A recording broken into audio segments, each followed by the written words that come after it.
Hey guys, this is XY, and today I'll be talking about a recent D&D game with a group of 4, not counting the DM. This group of 4 consisted of Jack Ophal, the human bard, Zappy, the dragonborn sorcerer, Fluffy, the Fluffazoid, custom race, druid, and Jindiana Ohms, the dragonborn fighter. Yes, we're ridiculous. Anyway, getting on with it. For some context, I had just went into a tavern within a local town we had just been to and listened in for any suspicious activity and found a group of dwarves in the back with cleric symbols right on their shoulders, talking loudly and happily drinking.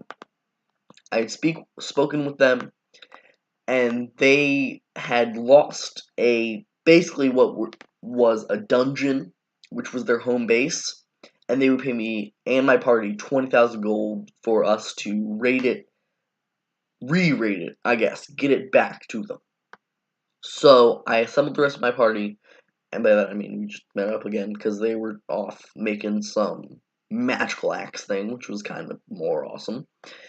And we went there, and first encounter, from my memory, didn't exist, because I can't remember.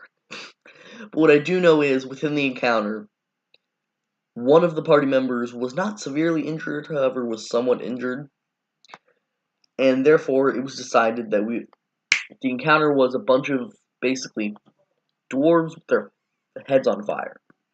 That's not the actual thing, but whatever. So one of the party members had been damaged, and they decided, I'll take a short rest.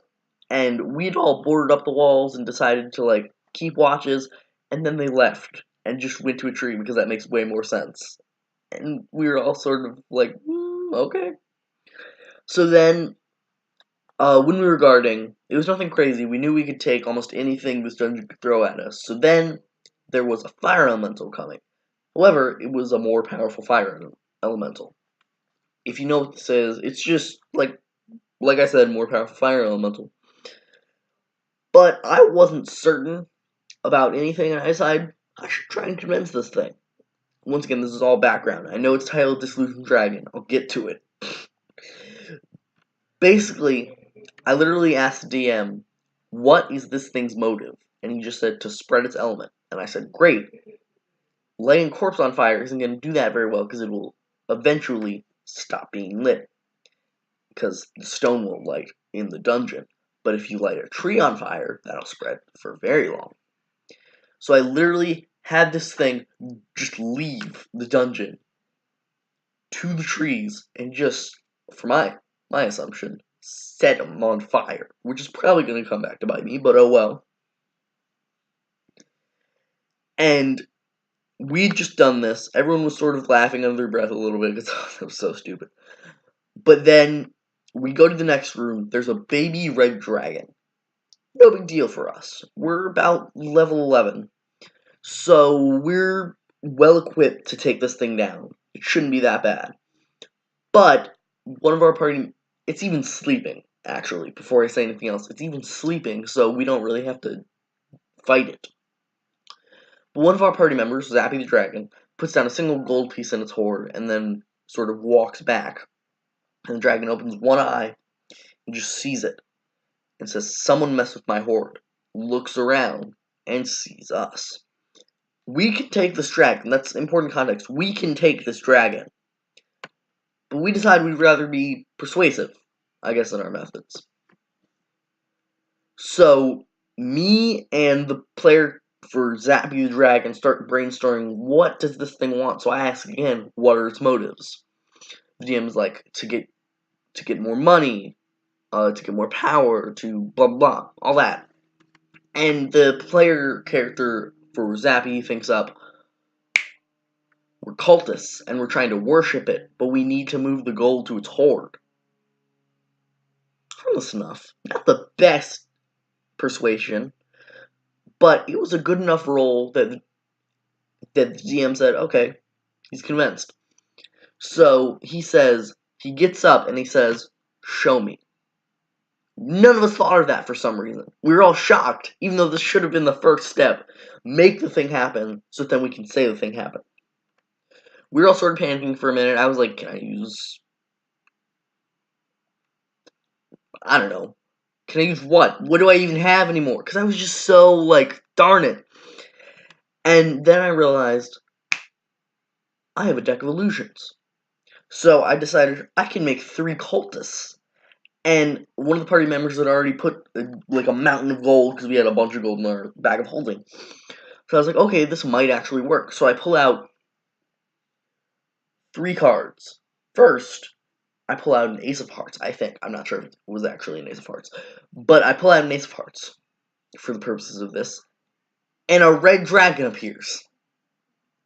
Well, that's useful. I pull another card. Beholder appears. Also useful. Pull another. Assassin appears. So what me and my party decided to do is, since I can control these illusions, I had the assassin, like, backed up into a corner, like, oh no, they're invading your horde. And there's the beholder and the red dragon fighting over the gold that's right there that we put there. And the entire time we're going up to it, we're all like, yeah, this actually might work. But I'm also thinking in the back of my mind, but how is this going to work? So the dragon walks in. It sees this happening. It hears from the assassin that's happening.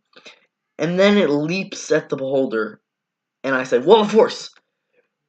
No, I can't cast Wall of Force, but I have a special compass, a mithril compass, that allows me to cast it once per day. So I use it, and the dragon hits the ground. Okay, we're getting somewhere.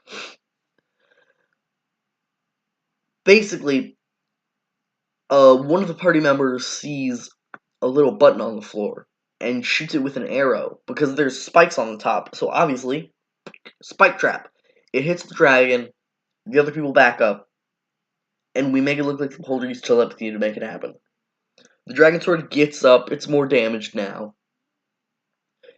And one of the guys in our party is just frantically, like, getting all the money, because, of course, we don't want to leave the money. We want the money. So, then we ended up using a laser beam, which was disintegration beam, right behind the beholder. No, Zappy the Dragon did this to make it look like the beholder shot it, and it hit the dragon and took him down even more health. There was one other thing we did that I have no clue what it was, I think. Once again, cloudy memory. Can't do much about it. But this dragon sort of staggers a little bit and says, I will be back for my horde, and just sprints out the door, basically. Flies, obviously, because it's a dragon. And then the illusions disappear because I make them. Well, that happened. See you guys.